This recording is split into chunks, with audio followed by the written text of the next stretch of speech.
You're on. Hello everyone, welcome to my presentation on continuous and intermittent schedules of reinforcement.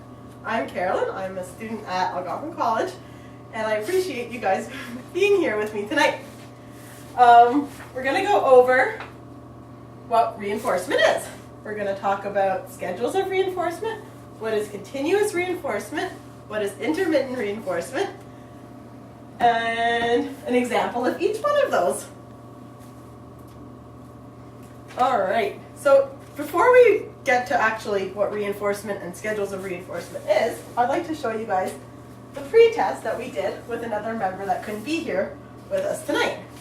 So what the pre-test is it's a little test to check your knowledge on the topic before you actually get the presentation. So what the pre-test will tell you, will ask you, or would have asked you had you guys done it tonight, is what is reinforcement? Why do we need reinforcement? Positive reinforcement increases the likelihood of a particular behavior, true or false. Negative reinforcement decreases the likelihood of a particular behavior, true or false. And then a few other questions on schedules of reinforcement, intermittent and continuous. So I did it with another student that couldn't be here tonight, as I said, and she got 65% on it. And then after this presentation, she did the post-test and scored a 95%. So her knowledge on the topic went up. Okay, so reinforcement is the occurrence of a particular behavior that is followed by an immediate consequence that results in strengthening of a behavior.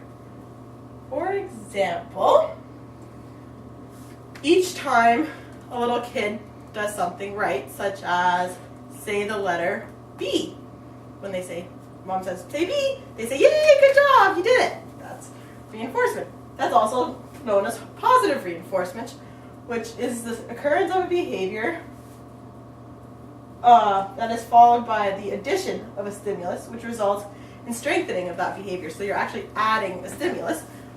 Whereas a negative reinforcement is the occurrence of a behavior that is followed by the removal of a stimulus, such as negative reinforcement would be, or an example of negative reinforcement would be when you turn the vacuum off because a kid's crying. Okay, as I was saying, negative reinforcement is when you take away the annoying or aversive thing that is bothering the child, and it increases the future rate of that behavior. Okay, on to schedules of reinforcement. Why do we have schedules of reinforcement? Well, we have schedules of reinforcement to know whether a reinforcer is given every occurrence of a particular behavior or after some occurrences of a particular behavior. So sometimes you're going to reinforce someone immediately after they do the behavior, every time. And other times you're going to do it sometimes. So once a kid learns how to jump, not every time they jump, you're going to say, oh, good jumping, right? That'd be kind of annoying. Or every time they take a step, once they know how to walk, you're not going to say, good walking for the rest of their lives. Okay, so what is continuous reinforcement? Continuous reinforcement is given after every occurrence of a particular behavior. So after each behavior that they do, it's given. For example, giving a child a piece of cookie every time every time they clap their hands after hearing clap your hands. So you say, clap your hands, here's a piece of cookie, you did it, good job. Alright, intermittent reinforcement, on the other hand, is the occurrence of a particular behavior that is not reinforced every time, but rather sometimes after the behavior occurred. So, example of that would be a slot machine. You know, when you go to the casino and you're playing the slot machines, you don't get your money out every time. You get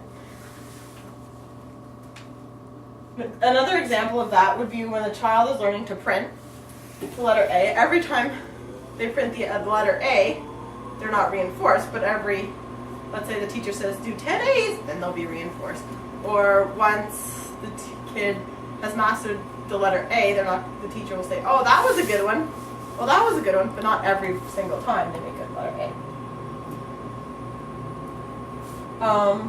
In the beginning of teaching a child to jump on 2 feet, for every attempt they make, they are reinforced by saying good jumping.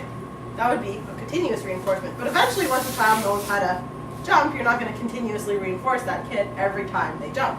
You're going to change it over to an intermittent schedule. And then you're going to occasionally, when they do a special jump, say maybe a star jump or a jump where they tuck their knees in, oh, that was a good jump, but not for every single jump.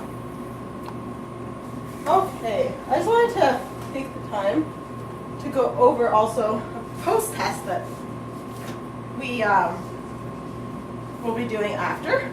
And on the post-test, there are a few questions to see if you guys understand the material that was given during this little presentation on continuous reinforcements. And I just want to also thank you guys very much for your time tonight, and I hope to see you guys again soon. Do you guys have any questions or comments? You're good? Okay, thank you.